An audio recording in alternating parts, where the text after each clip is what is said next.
Hi guys, so I'm walking Shima this morning and I have her on basically a belt leash. It's just a really big one so I can put it over my shoulders, where she's a little interesting.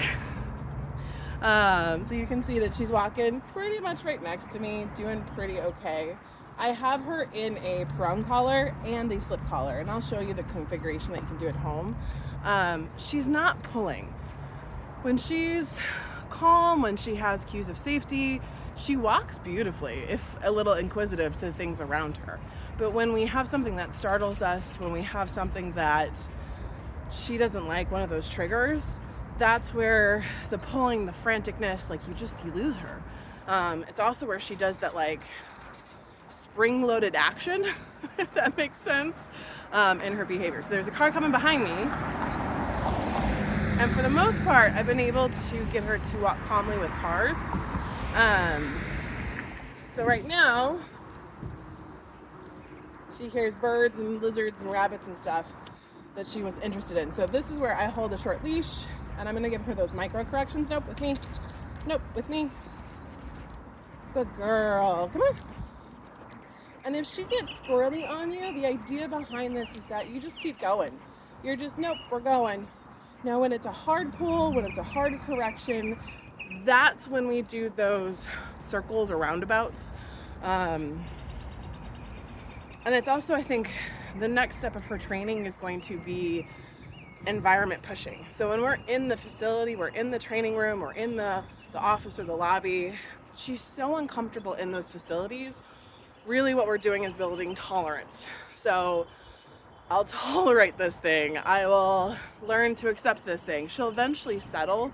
She'll eventually like check things out. But the biggest part of it is how can I kind of escape? And we want that escapism to be, I just need to check in with the human. I don't like this, but okay, fine, I'll deal with this. If you guys had an office that you worked in often and you took her with you, it'd take probably, you took her in 3 times a week for about a month, so kind of like what we're doing for day school, we'd see a deduction in that stress and like, oh, this is what we're doing. I would also say, as we practice this and as we work, next week, let's take a look at your guys' schedule and get something plotted out to do an at-home lesson, because dogs are very different from when they're nervous in the facility versus when they are at home. And sometimes we can get a connection of behaviors. There's a bridge for a dog's understanding. Leave it, come on, good girl. So she's interested, but we just keep on walking.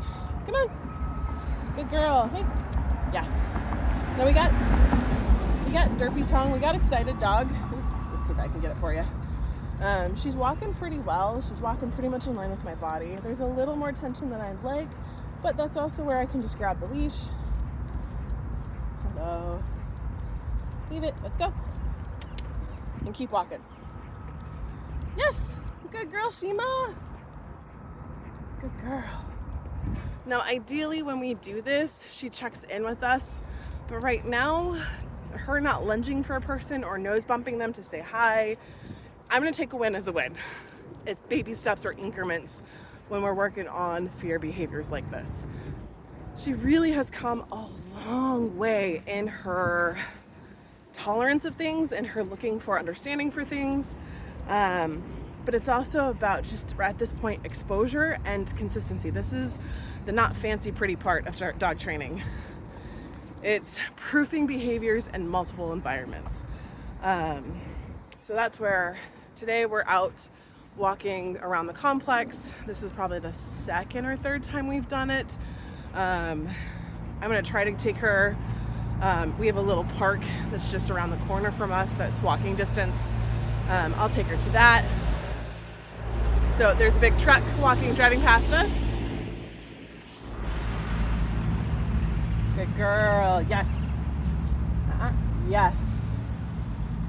Which is why I like this complex, because those trucks that make her terrified, there's a ton of them. But I'm gonna try to take her to a little park and see just how she does on a decompression walk. So she goes on a 12-foot leash. I hook her up to just a flat collar with the slip collar.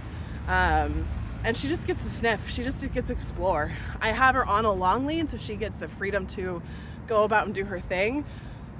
But if I need to, I have control of her. I can reel her in, things like that. For the most part, her walks are calm with me. So now it's how can I get her walks with you guys calm and give those same cues. But from when we first met to when now, this kind of midway point, she's doing well. We're gonna see baby steps as her behavior improves. Let me know if you have any questions, and have a good weekend, guys. So I wanted to hop on real quick and show you a couple turns that we do and how smooth she is with them. Now this is after probably about a 20-minute walk, where she's getting pretty smooth with me. We have people that she's looking at, and we actually have a couple guys on bicycles over there. We had a big truck that parked over there, and you're going to see about 3 different clips of this. Now I was trying to talk and record, so that's why I muted myself and doing voiceover. But you can see how loose that leash is and how she listens. Again, let me know if you have questions, and I'm excited to work with you guys next week.